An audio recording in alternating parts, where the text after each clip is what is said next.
pour vous garantir que eux ne sont pas en intelligence artificielle. Bonjour Alexia Germont. Bonjour Maxime, bonjour à tous. Merci beaucoup d'être avec nous ce matin. Vous êtes la présidente et fondatrice du think tank France Audacieuse. Et bonjour Lucas Planavergne. Bonjour Maxime. Journaliste au JDD, merci beaucoup d'être avec nous. Et vous n'êtes pas en intelligence artificielle, ça tombe bien parce que ce débat a besoin de vos réflexions, de vos cerveaux. Parce qu'en effet, c'est la présidente de l'Assemblée nationale, Yaël Braun-Pivet, qui était dans une interview et qui, de manière ou de façon assez décontenancée, a relancé comme ça, sur le devant de la scène, le débat sur les héritages. Je vous propose quand même de la réécouter un instant, s'il vous plaît. C'était la présidente de l'Assemblée nationale. Comme ça passe de génération en génération. Vous savez, le truc qui vous tombe du ciel, il y a un moment où ça suffit. Ça peut pas comme ça se poursuivre sur des générations et des générations. Donc oui, moi je pense qu'il faut en tout cas taxer davantage les héritages, mettre ce sujet en débat sur la table. Alors ça sera pas fait au détour d'un amendement, mais en tout cas il doit y avoir un travail collectif qui est mené sur la taxation des héritages, la fiscalité. On voit bien aujourd'hui que la circulation des richesses de génération en génération ne se fait pas bien dans notre pays et ça n'est pas sain.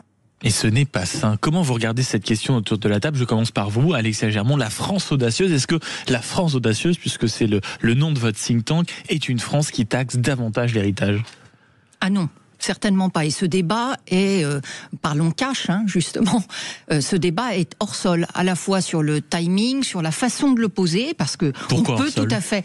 C'est hors sol parce que, d'abord, je crois que aujourd'hui, on ne doit pas prendre les sujets par le petit bout de la lorgnette, mais au contraire, dans les difficultés politiques et institutionnelles qu'on a, venir parler de ce sujet-là avec cette connotation extrêmement, c'est la phrase qui choque, c'est le truc tombé du ciel. Non, c'est pas le truc tombé du ciel, parce que déjà, la question de l'héritage, c'est le travail sur des générations, c'est ce que vous voulez laisser à vos enfants. C'est quand même déjà évidemment un patrimoine qui a été taxé, un patrimoine du travail qui a été taxé. Quand vous êtes sur des questions d'héritage sur plusieurs générations, c'est taxé plusieurs fois, rappelons-le aussi.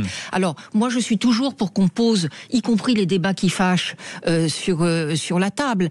Mais justement, il faut le prendre sans connotation politique à ce moment-là. Et surtout, sans avoir déjà quelque chose de biaisé. Exactement, sans avoir un biais. Et là, on voit bien que dans la façon dont le sujet a été posé, c'était un biais politique et un biais qui montrait du doigt. Et ça, pour moi, ça c'est hors sol. C'est hors de question. 0826 300 300 si vous voulez réagir à ce que vous entendez à la proposition en effet de taxer davantage, même si il y a différentes formes d'héritage. Il y a le professionnel, il y a le particulier. Mais en tout cas, cette idée à un moment qu'il faut continuer à taxer absolument, même après la mort, interpelle toujours. Lucas Planavergne, comment vous regardez-vous ce débat-là ?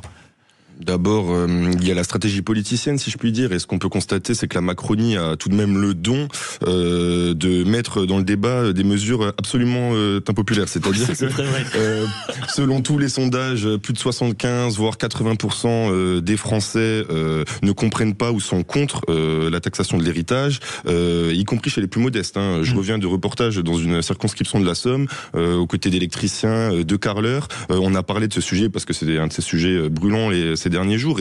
Qu'est-ce qu'ils vous disent alors ? Mais personne ne comprend. Au contraire, ils comprennent que les plus riches quittent la France dans un contexte fiscal toujours plus poussé. Maintenant, j'aimerais un petit peu relativiser, apporter un peu de nuance quand même sur la question, parce que, toujours pour citer des études, sur ces héritages, il y a seulement 85%, au contraire, il y a 85% des héritages qui ne sont pas concernés. Donc, voilà, il y a de nombreuses possibilités d'optimisation, des façons de contourner cette taxe. Voilà, je pense que, encore une fois, Yaël Braun-Pivet essaye de s'acheter une conscience de gauche. Je pense que ça ne leurre personne. J'ai même vu, si vous voulez, j'ai même entendu un cadre communiste, Yann Brossa, critiquer cette position de Yaël Braun-Pivet. Donc si on en arrive à ce point-là, c'est quand même que c'est une mesure vraiment, vraiment impopulaire. Quelques chiffres quand même, en effet, puisque pour remettre un peu le sujet et que tout le monde ait les mêmes arguments, quand on regarde, c'est 0,74 du PIB en réalité, alors que c'est soit plus du double quand on va par exemple en Allemagne, au Royaume-Uni. On sait que c'est un taux maximal qui peut atteindre jusqu'au 45% en France, ce qui est 3 fois plus qu'à peu près partout ailleurs dans l'OCDE. Et puis on a également quelques voisins comme la Suède, la Norvège, le Canada qui se sont contentés tout simplement de supprimer cet impôt, cette taxe, etc. En effet, donc je vous propose avant qu'on continue le débat qu'on aille également au standard au 0826 300 300. Bonjour Nanou. Oui, bonjour. Merci beaucoup d'être avec nous ce matin sur Sud Radio. Vous allez bien ? Oui, je vous remercie. Quel regard vous portez-vous sur ce débat-là de l'héritage? Faut-il le taxer davantage?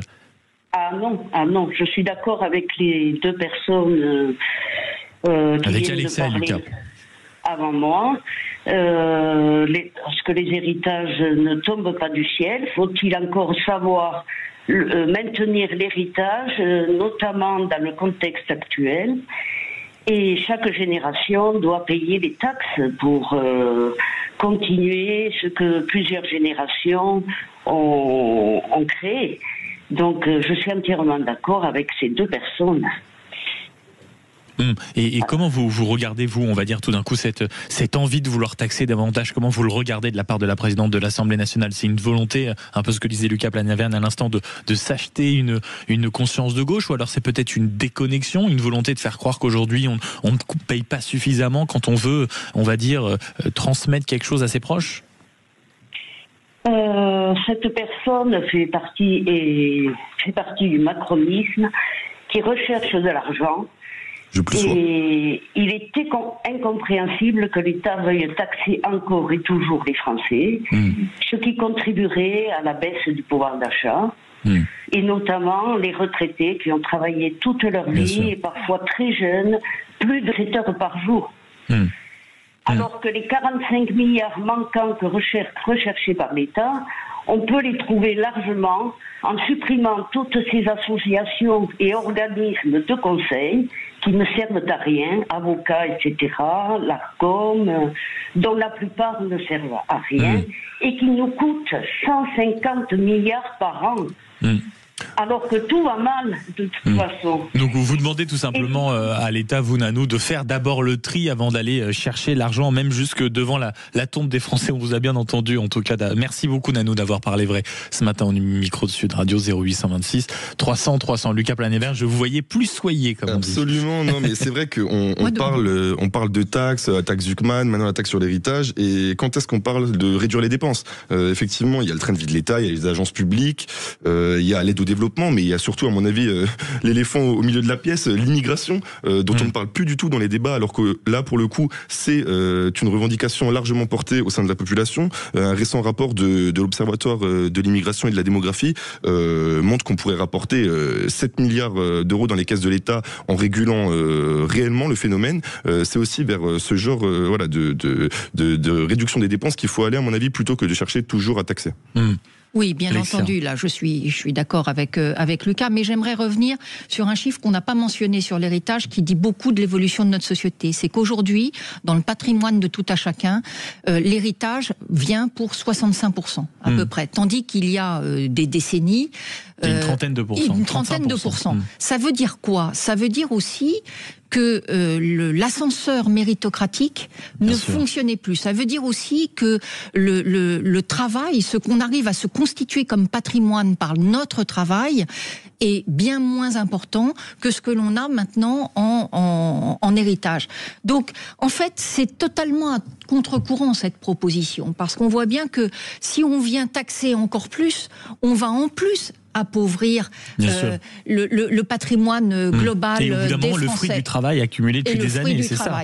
Et puis, pour prendre un petit peu de recul aussi, et ça c'est ma casquette professionnelle qui revient en tant qu'avocat, on voit bien aussi que les pays aujourd'hui qui taxent le moins l'héritage, voire qui ont complètement supprimé, ont un pouvoir d'attraction extrêmement fort, beaucoup plus important. Donc, une des façons que l'on devrait, à contre-courant, de réfléchir, mais évidemment, c'est pas populaire de dire ça, mais c'est de se dire de quelle façon fait-on rester, évidemment, en France, les patrimoines pour pouvoir les laisser dans le PIB français. Et puis je voulais simplement ajouter que là on parle du plan purement économique et c'est le journaliste du journal du dimanche qui vous dit ça, mais l'héritage n'est pas seulement économique. Il faut relire Bourdieu, j'ai envie de vous dire. Il y a le capital social, il y a le capital culturel, il y a les comportements culturels, le fait de lire dès le plus jeune âge, d'aller au théâtre, à l'opéra, de se des codes sociaux, de comment on se comporte en société. Tout cela dépasse l'économique et c'est important d'autant plus dans un pays où les études sont accessibles et même les plus prestigieuses pour les personnes les plus précaires. Les personnes de gauche doivent aussi se rappeler ça. C'est sûr, avec en effet cette idée, comme vous le disiez Alexia Germont, que derrière, en réalité, c'est tout un ascenseur méritocratique quand on s'intéresse aux chiffres, en réalité, qu'on n'arrive plus sincèrement à remettre en marche. Un truc qui vous tombe du ciel, faut-il davantage taxer l'héritage, comme le suggère Yael Braun-Pivet? C'était la question qu'on vous posait sur les réseaux sociaux. Laurent qui nous dit, par exemple, on peut aussi taxer les élevages de poules gardées par des CRS. Petit clin d'œil, en effet, à la petite polémique de l'été par la présidente de l'Assemblée nationale. Patrick qui nous dit, j'espère que c'est pas Patrick Roger. Vous devez profiter de votre week-end, Patrick Roger. Donc arrêtez de commenter les publications des auditeurs. En France, nous dit-il, il ne reste plus qu'à taxer l'oxygène que l'on respire. Mais j'aimerais terminer également sur Dom qui nous dit, cette dame ne sait visiblement pas ce que c'est que de travailler dur et d'économiser pour transmettre le résultat d'une vie de travail et de bonne gestion. C'est apparemment un concept qu'ignorent les politicards. On a bien compris le coup de gueule. Alexia Germont, présidente et fondatrice du think tank France Audacieuse, merci beaucoup d'avoir été dans ce studio ce matin. Merci également à Lucas Planiaverne, journaliste au JDD qu'on retrouve demain en kiosque, d'avoir été avec nous.